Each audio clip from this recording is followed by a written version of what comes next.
Out of the past, phantoms of a world gone by speak again the immortal tale. A terribly strange bed.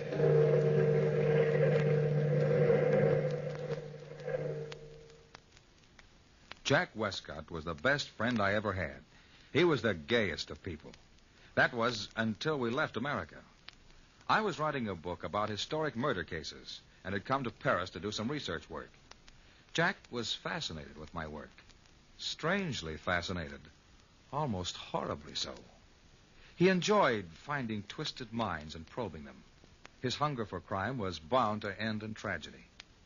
On the last evening of our visit in Paris, we were walking on the left bank of the Seine River when Jack noticed a crowd gathered about our old friend, the head of the Paris police force, Inspector Duval. I was in a hurry to return to the hotel to finish writing my murder manuscript. The deadline was in the morning. But Jack insisted on stopping. What's the excitement all about, Duval? Well, hello, Mr. Westcott. Still looking for ancient murders, Mr. Manning? Not tonight, Duval. Ancient or otherwise. Stick around, Mr. Manning. I'll show you a murder the likes of which you've never seen before. Okay, boys. Drag it out of the river. What is it, Inspector? A corpse, Monsieur Westcott. A corpse that's been squashed thin as a piece of paper. Oh, let's see it. Oh, what do you mean, thin as a piece of paper? Hey, bring it over here, boys. Right under the gaslight. Horrible-looking thing, isn't it? Horrible and fascinating. Why, it looks like it got squeezed in a giant press. We've had an epidemic of these corpses lately. Any idea who's doing it? Not even a vague notion, Mr. Hey, you. You, the fat man. You mean me, Inspector? Yes, I mean you, fat man. How come you're always around when we pull a corpse out of the river? Why? I enjoy murder. You enjoy it? You enjoy murder? It appeals to my sense of the artistic. Oh, it does. Well, there's something fascinating about these bodies.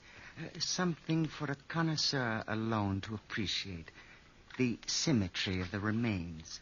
The beautifully flawless flatness of the corpse. The hollow in the stomach. Lying in this puddle of gaslight, this mass of flesh and bones makes a nice picture. I should enjoy painting this if I could paint. I know what you mean, fat man, but wouldn't you prefer probing the mind of a man who conceived this crime? A man's mind is his secret self. Well, enjoy the ghastly spectacle, my friend. Enjoy it. Good evening, gentlemen. All right, men. Take the body down to the morgue and try and find out who it is. Come on, Burke. I'd like to follow that fat man. In heaven's name, why? He's nothing but a psychopathic case. I want to satisfy a hunch. Well, if you're such a good detective, why don't you join Scotland Yard? Well, I might, Burke. I might at that.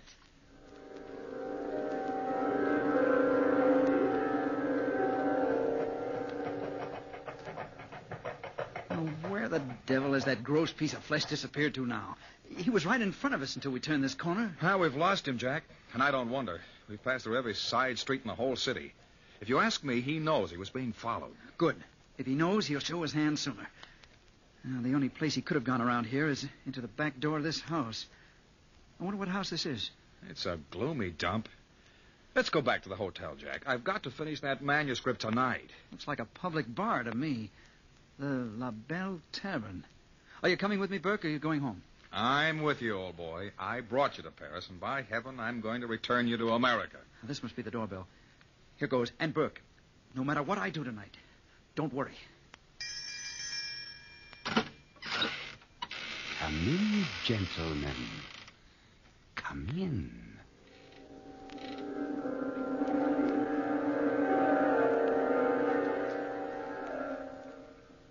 You were perfectly right, fat man. Those two Americans did follow you. They're sitting at the bar inside. The Americans value their lives so slightly. Amazing, isn't it, Cecilia? Their lives. Our lives. They might be cops. I don't want to get my neck in a noose. To be quite candid, I am not interested in your neck. You're so impatient, and impatience is an evil ascribed to the very young. It might be a pity if you are not allowed time to cure yourself of that evil.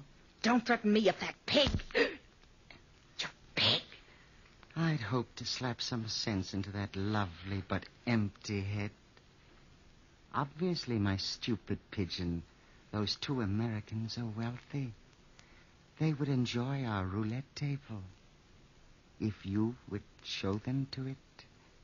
Remember, I'll talk to the croupier, and he will take care of the wheel of fate.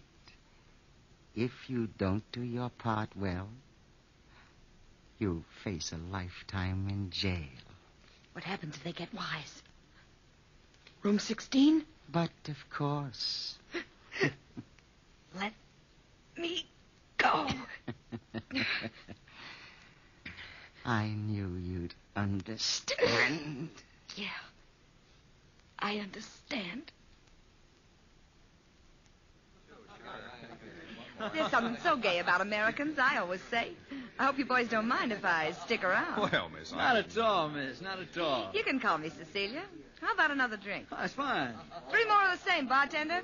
What do you do for a living, Cecilia? Oh, I model in a dress shop. I don't believe you, Cecilia. Jack, stop ribbing the girl. She's a good kid. I'm on the level. I'm interested in it. Here's the drinks. Thanks. Why do I interest you? Well, because you're fairly easy to figure out. Am I? Why? You really want me to tell you? Sure I do. Well, here's mud in your eye. Touche, touche, touche. Sante. Ooh. Potent stuff, Jack. Potent stuff tastes like cyanide.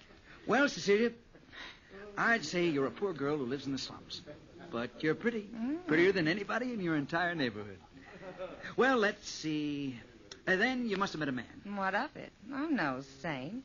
He promised you a lot of doodads, and suddenly you found you'd committed your first crime.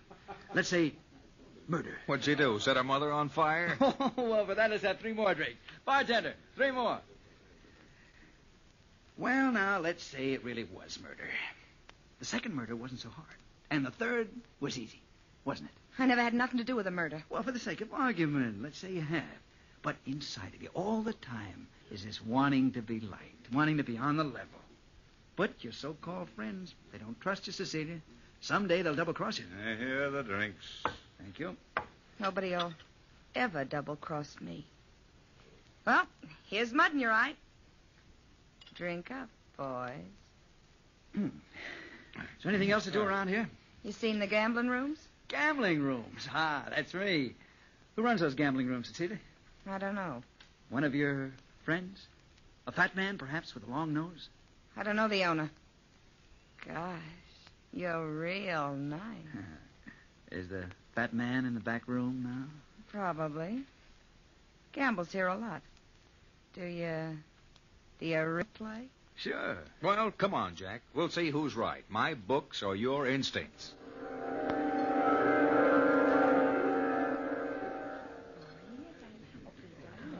Number 21 wins. Jack, the fat man's in the corner of the room. Yeah, I saw him, Burke. And he saw you, old boy. Don't think he didn't. Come on, boys, let's play. Money, money, money. Place your bets, gentlemen. They'll make some room for us over here. Come on. 25 wins here. Hello, Cecilia. Hello, Monty Loriard. You playing again? I thought you lost every cent you owned last night. A desperate man finds desperate ways to raise money. Even murder, eh? You heard about it. Perhaps, and perhaps not. I'd like you to meet some new friends of mine, Monty. This is Jack Westcott and Burke Manning. Monty Loriard. How do you do? Money, money, money, gentlemen. Place your bets. I bet 30 francs on odd. How about 100 francs on number 13? Good boy, Jack. The play is dead. Round and round the little ball goes. Where she stops, nobody knows. Hey, Burke, I feel a little dizzy. You had too much to drink, pal, and those drinks were strong. Number 13 wins. Good for you, American. Lucky for you. I won the first time I ever played here, but never again. Money, money, money, money, money, money, money. That was the first time Jack won in that incredible evening. But as the ball spun, his winnings increased. The table seemed to have gone crazy. Jack became gambling drunk. The croupier seemed desperate as that wheel spun round and round, each time increasing Jack's winnings. The room was tense with excitement, and even the little thin loser Loriard seemed surprised. Monsieur Westcott, your luck is phenomenal. You've won 30 times. 30 times. Jack, you won a fortune, man. Stop now before it's too late. Leave him alone, Burke. Let him play if he wants to. Sure, let me play if I want to. I want to break the bank. Careful, monsieur. Let me warn you. Careful. Jack, it's almost midnight, and I've got a lot of work to do tonight. Please, let's go. And remember the fat man. The fat man be hanged. Here, Jack. Have another drink. Thanks, Cecilia. Jack, I will. be sensible. Ah, stop being an old Auntie Burke. I'll see you later at the hotel. Make the book have a bloody ending. I'm in the mood for a good murder tonight. Remember, Jack, I warned you. Goodbye. Money, money, money, gentlemen. Place your bets.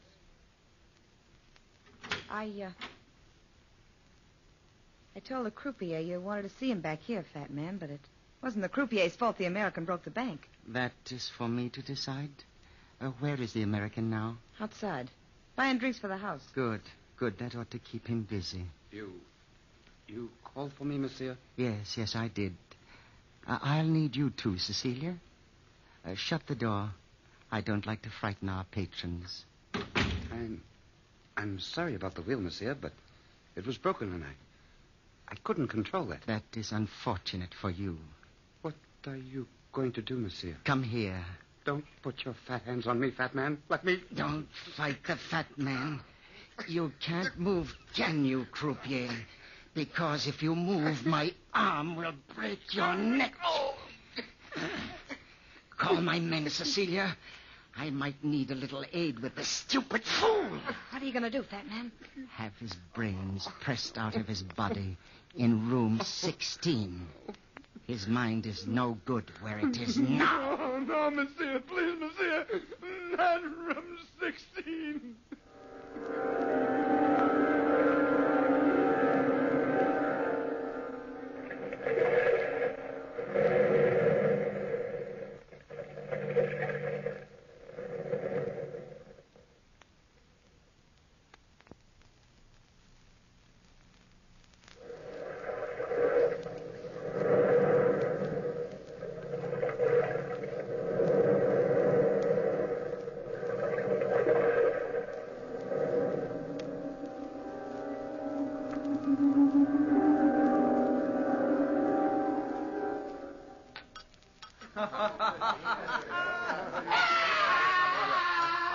What's that? What was that, Monsieur Loriot? We'll probably be luckier if we don't ask questions. I want another drink. Jack, listen to me. Put on your hat and coat and leave this place. You're being watched all the time. Who's watching me? Hello, Jack. Oh, have a drink. No, Jack. You've had enough to drink. Leave this place right away. She's right, Jack. You must leave. I'll see you home personally. Come on, then. No, no, you don't, Monty Loriot. I know your tricks. The last man you saw home was found with a dagger in his breast. How come you're so interested in me, Cecilia? Because you're the first person who ever treated me decent. Oh, please go home. All right. Sooner or later, every woman develops some mother complex over me. Now, I don't want to be mothered. Who is trying to mother you, my friend? Oh, hello, fat man. Cecilia is. Ah, she's developed a rather latent maternal instinct. I think a maternal instinct is out of place tonight. After all, tonight's a night for celebration. Yeah, the fat man's right. Celebration. Bartender, open a bottle of champagne. Bartender, champagne. Champagne for Monsieur Westcott. Won't you join us, Cecilia? Yeah. Of course I will. Here is the champagne, monsieur. Won't you drink with us, Monsieur Loriot? No, thank you, fat man. I don't think so. I never enjoyed toasting to death. Dead? Open the bottle, bartender. Good night, Jack. And good luck. Good night. Good night, good night, good night, good night, good night.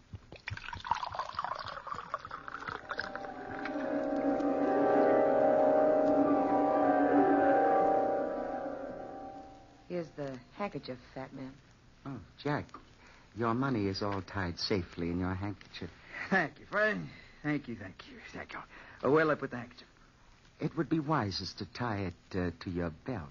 I feel dizzy, fat man. Oh, you need a cup of good hot coffee.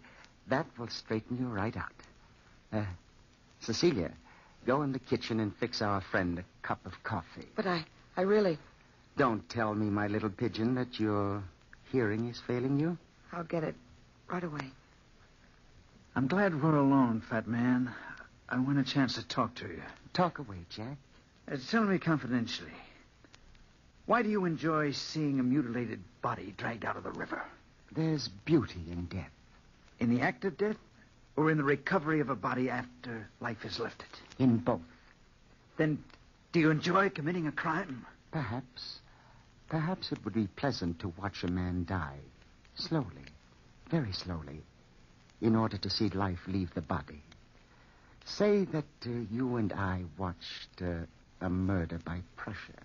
What would happen? I'm interested, fat man. What would happen? The face is the first part affected. It would turn red, and the victim would probably feel hot blood pounding in his brain, pounding like steel hammers. Mm-hmm. Then his eyes would feel sore, as if the fluid creating sight were ebbing slowly away. That would be painful? Painful but glorious. His face would discolor. The pressure on his chest would be so great he'd try to scream, cry out, but he couldn't. He wouldn't be able to move, not a limb, not a muscle. He'd be paralyzed. I'd see to that. And in that moment, all the horror that is in man's mind would be indelibly imprinted on the brain until a sudden crushing noise would blot out thought. And what would that crushing noise be? The pulverizing of the human bone. Here's the coffee, fat man. Ah, let me see it. Tastes all right. Here you are, Jack. This will fix you. No, I don't think I want any. If you'll pardon me, I'm so dizzy. So frightfully dizzy. Oh, of course you are. Here, Jack, drink it. Drink it, my friend. My good, good friend. If you don't want to drink it, Jack, don't. Open your mouth, my friend. It will sober you very quickly. No, Open your mouth. No. There. Now, how do you feel? I'm sick. I'm sick. It's dope, isn't it? It's dope. Let me... Oh. Our friend Jack is asleep, Cecilia. Call the bartender. I think our friend will spend the night with us in room 16.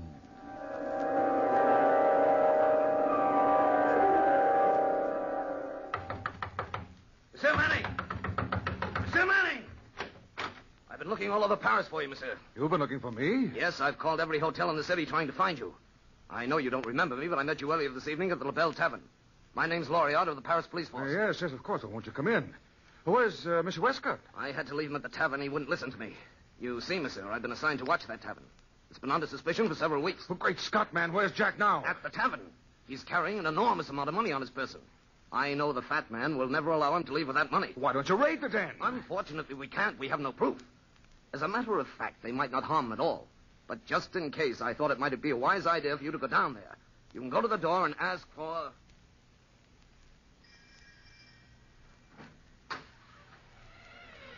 Yes? What do you want? You're the bartender, aren't you? I am not Napoleon's grandma. What do you want? My friend Jack Westcott hasn't come back to the hotel as yet. We've been waiting for him, and I thought that he probably decided to spend the night here at your place, and Your friend is not here. Go home, American, before you get yourself in more trouble than you can handle. Who was it? The other American asking about his friend. Where are you going? Upstairs. To take Monsieur Westcott a candle, like the fat man told me. Be sure the fat man told you, or else... I'm sure. Very sure. Jack. Jack, I brought you a candle. Are you asleep? Wake up, Jack. Please wake up. Please. Maybe if I shake him. Wake up. Oh, I hate to slap you, but your life depends on it. What is it? Oh, wake up, wake up. Cecilia, my dear. Jack. Jack. Luckily, he's still asleep. Come, Cecilia. Let our friend sleep. I'm so sick. So dizzy and sick. Why didn't she let me sleep? Oh, I feel paralyzed. I can't move at all. Just as if I'm drugged. Maybe if I concentrate on the room, I'll go to sleep. Funny. Funny that a French gambling house should have a bedroom. What is an old English four-poster bed doing in a French room anyway? What a heavy canopy over my head. So solid looking. Almost as if it were made of steel. The mattress is so hard. I must concentrate on something. The picture above my head is just even with the canopy. An evil-looking Spaniard with 5 feathers in his head. The eyes moved. I'm certain of it. The eyes moved. I wonder if I dare look up again. I was sure there were 5 feathers. Now there are only 4. 4 feathers. 4 feathers. Now 3 feathers. I wonder who's outside my door. I'll try to sleep. No, look at the picture. Why, feathers have disappeared. I can barely even see the face. God in heaven. The canopy is being lowered on me.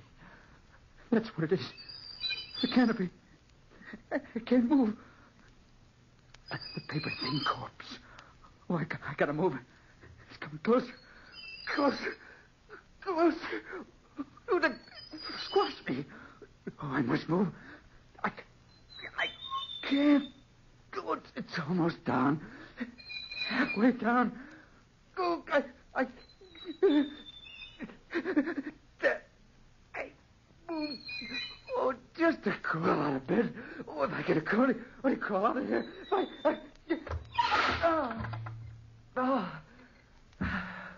I'm safe. Safer than that horrible contraction. Now to get out of here. The window. Open the window slowly. I'll crawl to the window. Now, if I can push the window open slowly, very slowly. The bed must have clamped down on him by now. Listen to me, men. Push the window open. Oh, it's stuck. Be sure and deliver the money bags to me. There. Now to open it wide enough to crawl through.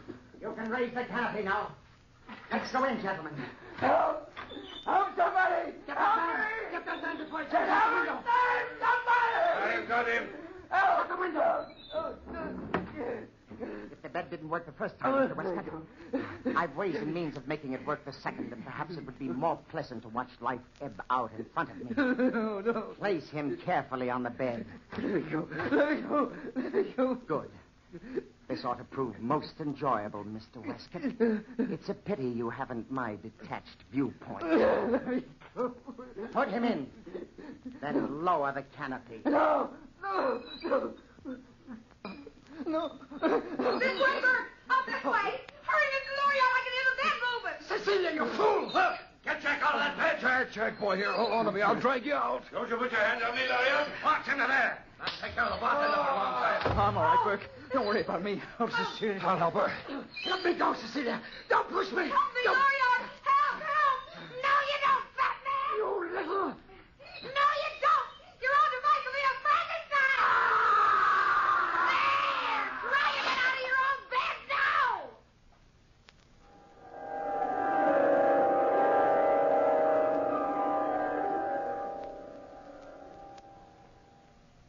Well, Inspector Duval, that's the story.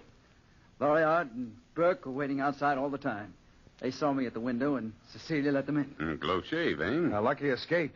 Loriard and I pulled him out of the bed just in time, and Cecilia pushed the fat man under the canopy as it closed down. Must have been a horrible sight, Burke. Well, what about Cecilia, Inspector? What would they do to her? Unfortunately, the police can't find her. And I've instructed them not to look too hard.